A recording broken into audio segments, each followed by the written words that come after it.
दोस्तों, एक अनजान वायरस फैलने की वजह से पृथ्वी पर मौजूद सारी औरतें अचानक बांझ बन जाती हैं। मतलब अब वो बच्चा पैदा नहीं कर सकती, जिसके चलते साइंटिस्ट दूसरे प्लेनेट की औरतों को धरती पर लाकर उनके साथ मजदूरी करने का एक मिशन चलाते हैं। लेकिन अब जिन 2 लोगों को इस मिशन के लिए भेजा गया था, वो एक ऐसे ग्रह पर जाकर फंस जाते हैं जहाँ पर सिर्फ औरतों का राज चलता था। तो कहानी शुरू होती है और हमें साल 2802 का समय दिखाया जाता है। यहाँ पर हम 2 एस्ट्रोनॉट्स पनवाड़ी लाल और डुग्गू डायबिटीज को देखते हैं, जो कि अपनी स्पेसशिप में पृथ्वी से एंट्रेंस नाम के एक प्लेनेट की तरफ जा रहे होते हैं, क्योंकि उस प्लेनेट के बारे में वैज्ञानिकों ने पता लगाया था कि वहां पर भी इंसान रहते हैं। हमें यहाँ पर इन दोनों की बातों से पता चलता है कि पृथ्वी पर एक ऐसा वायरस फैल चुका था जिसने औरतों को बांझ बना दिया था। मतलब कि अब वो बच्चा पैदा करने के लायक नहीं बची थी, और इसीलिए ये दोनों चूतिए दूसरे प्लेनेट पर औरतों की खोज में जा रहे होते हैं ताकि पृथ्वीवासी इनके साथ घचाघच करके अपनी पॉपुलेशन को आगे बढ़ा सके।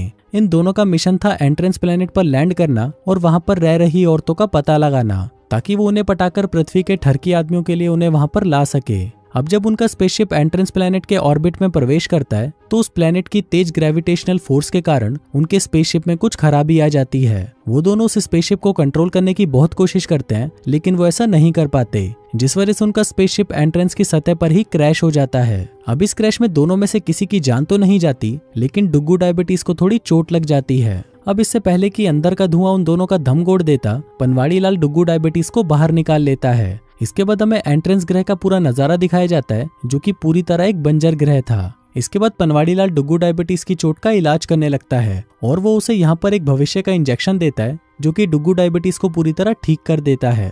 इसके बाद जब ये दोनों आपस में बात कर रहे होते हैं, तभी इन्हें यहाँ पर किसी कुत्ते के भौंकने की आवाज सुनाई देती है। इन लोगों को अब तक लग रहा था कि इस ग्रह पर जीवन का होना इम्पॉसिबल है, लेकिन कुत्ते की आवाज सुनकर ये काफी हैरान हो जाते हैं। जिसके बाद डुग्गू डायबिटीज उस कुत्ते की आवाज का पीछा करना शुरू कर देता है। इसी दौरान उसे वहां पर एक लड़का दिखाई देता है जिसने उस कुत्ते को पकड़ रखा था। डुग्गू डायबिटीज उस लड़के के पास जाने की कोशिश करता है, लेकिन इससे वो लड़का डर जाता है और उसे कहता है कि बछड़ी के मरेगा तू, जो कहकर वो वहां से भागने लगता है। लेकिन इसी दौरान वो कुछ औरतों के एक ग्रुप से टकराता है, जो उसे बंदी बनाकर अपने साथ ले जाती हैं। उधर दूसरी तरफ हम पनवाड़ी लाल को देखते हैं, जो कि अभी भी उस जगह को देख रहा था। लेकिन तभी यहाँ पर एक भूकंप आता है, जिससे उसकी फटकर 464 हो जाती है। इसके बाद पनवाड़ी लाल अपनी हाईटेक वॉच से डुग्गू डायबिटीज को कॉल लगाता है और उसे इस भूकंप का स्केल लेने के लिए कहता है। इसके बाद पनवाड़ी लाल कुछ दूर आगे जाता है और एक बड़े से टेम्पल के पास पहुंच जाता है। फिर वो उस टेम्पल के अंदर चला जाता है, जिसके बाद जो वो देखता है उसे देखकर शायद आप लोगों का भी पप्पू खड़ा होकर सलामी देने लगेगा। वो देखता है कि वहाँ पर थोक के भाव में बहुत सारी पटाखा औरतें मौजूद थीं। अब ये देखकर पनवाड़ी लाल को पता चलता है कि इस ग्रह पर सिर्फ औरतों का राज है। औरतें यहाँ पर शासन करती हैं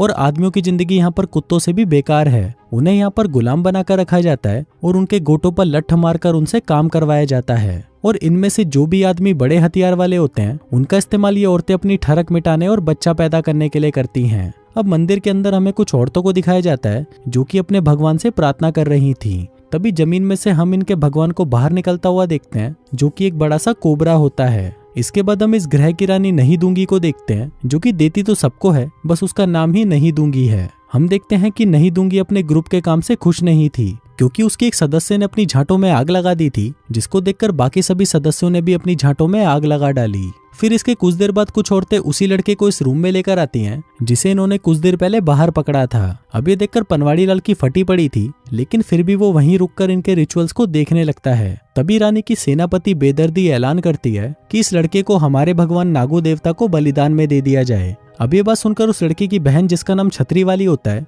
वो यहाँ पर नहीं दूंगी और उसके ग्रुप की औरतों से लड़ने लगती है। यहाँ पर हमें ये भी पता चलता है कि इस टेम्पल की औरतें 2 ग्रुप में बटी हुई हैं, जिसमें पहले वो होती हैं जो बेदर्दी के लिए काम करती हैं और दूसरी वो होती हैं जो नहीं दूंगी यानी महारानी के लिए काम करती हैं। अब छतरी वाली अकेली यहाँ पर अपने भाई के लिए लड़ रही होती है, जिस दौरान नागू देवता भी यहाँ पर इन पर हमला कर देता है और ग्रुप की एक औरत को निगल जाता है। अब बेदर्दी इससे काफी गुस्सा हो जाती है और वो अपने ग्रुप की औरतों से छतरी वाली को पकड़ने के लिए कहती हैं, लेकिन यहाँ पर नहीं दूंगी उसे रोक देती है और कहती है कि ये तो सिर्फ उसका सेल्फ डिफेंस था। इस पर बेदर्दी कहती है कि छड़ी की कौन सा सेल्फ डिफेंस, मुझे वो छतरी वाली अभी दे दे, नहीं तो मैं तेरी गुफा में आग लगा दूंगी। अभी दोनों छिनाले यहाँ पर आपस में बहस करने लगती हैं, लेकिन वही पनवाड़ी लाल जो एक कोने में छुपा ये सब देख रहा था, अचानक उसे उसके दोस्त की कॉल आ जाती है। तभी ये सारी औरतें पनवाड़ी लाल को देख लेती हैं, जिसके बाद बेदर्दी अपनी औरतों को पनवाड़ी लाल को पकड़ने का आदेश दे देती है। लेकिन तभी यहाँ पर पनवाड़ी लाल अपनी दिवाली वाली बंदूक का इस्तेमाल करते हुए यहाँ से भागने की कोशिश करता है।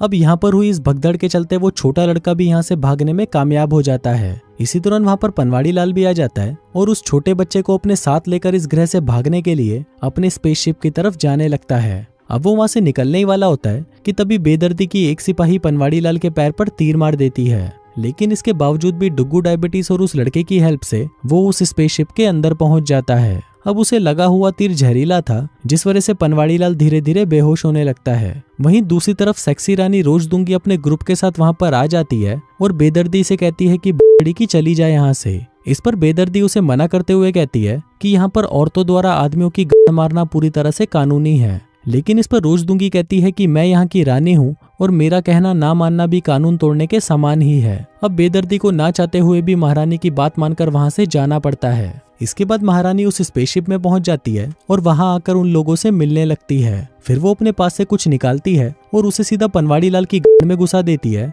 जिससे पनवाड़ी लाल की जान बच जाती है। तभी सीन यहाँ पर शिफ्ट होता है और हम पनवाड़ी लाल और डुग्गू डायबिटीज को देखते हैं, जो कि महारानी के महल में सोकर उठते हैं। तभी डुग्गू डायबिटीज पनवाड़ी लाल से कहता है कि मुझे गुप्त सूत्रों से पता चला है कि ये ग्रह मर रहा है और इस ग्रह पर इतने भूकंप आने वाले हैं कि अब इस ग्रह के पास सिर्फ 2 ही महीने बचे हैं, जिसके बाद ये ग्रह पूरी तरह से खत्म हो जाएगा। इसके बाद पनवाड़ी लाल को पूछताछ के लिए महारानी रोज दूंगी के पास लाया जाता है। फिर वो यहाँ पर महारानी को अपने बारे में बताता है और कहता है कि मैं पृथ्वी ग्रह से हूँ। वो महारानी को बताता है कि आपके ग्रह के लोग भी पृथ्वी ग्रह के ही वंशज हैं। वो कहता है कि लगभग 1000 साल पहले कुछ लोगों को एक भांग भोसड़े के लिए इस ग्रह पर भेजा गया था। अब उन चूतियों ने लगभग 100 सालों तक तो अपने कामों की जानकारी पृथ्वी पर दी, लेकिन फिर इसके बाद उन लोगों को लगा कि यहीं पर रहना बेस्ट है, बस खाओ पियो और मजदूरी करो, जिस वजह से यहाँ की पॉपुलेशन बढ़ती चली गई। अब उसकी ये कहानी सुनकर महारानी रोज दूंगी काफी हैरान हो जाती है, लेकिन महारानी को फिर भी पनवाड़ी लाल की बातों पर विश्वास हो जाता है, क्योंकि महारानी के पूर्वजों ने भी उन्हें पृथ्वी ग्रह के बारे में यही बताया था।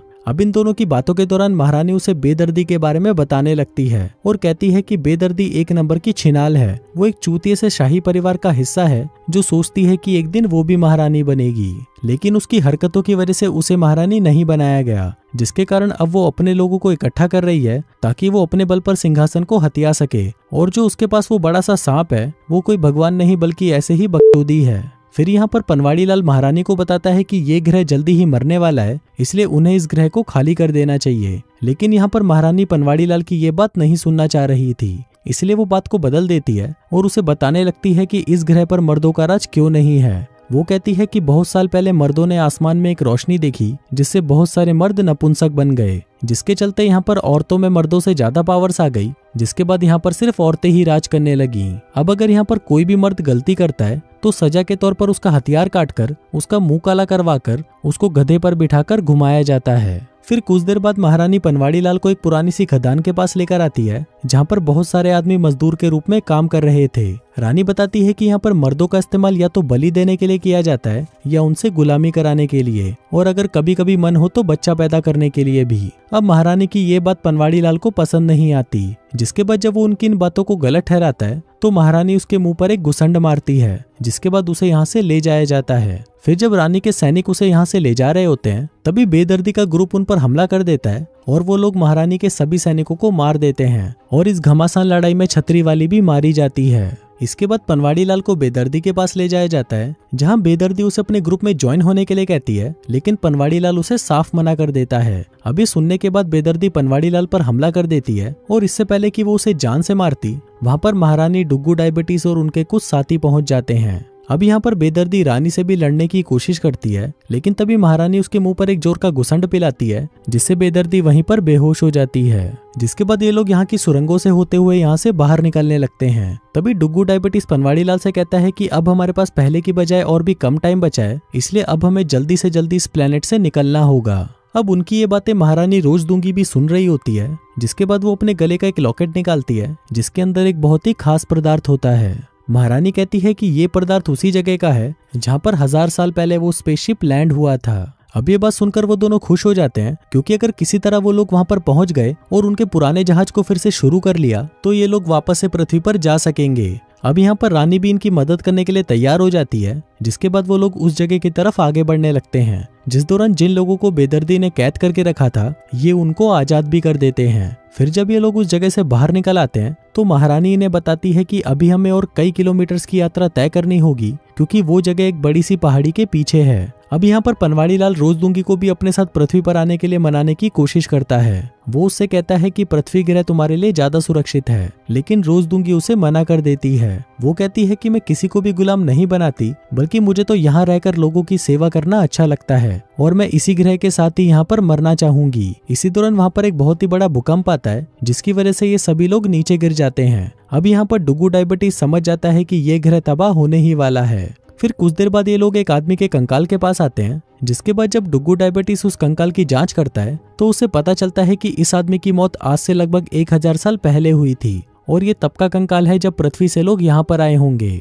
अब यहाँ पर वो ये भी बताता है कि कई साल पहले यहाँ पर एक बहुत ही बड़ा धमाका हुआ था जिसमें कई लोग मारे गए थे। अब ये सुनकर महारानी भी समझ जाती है कि ये वही रोशनी होगी जिससे सारे आदमी नपुंसक बन गए थे।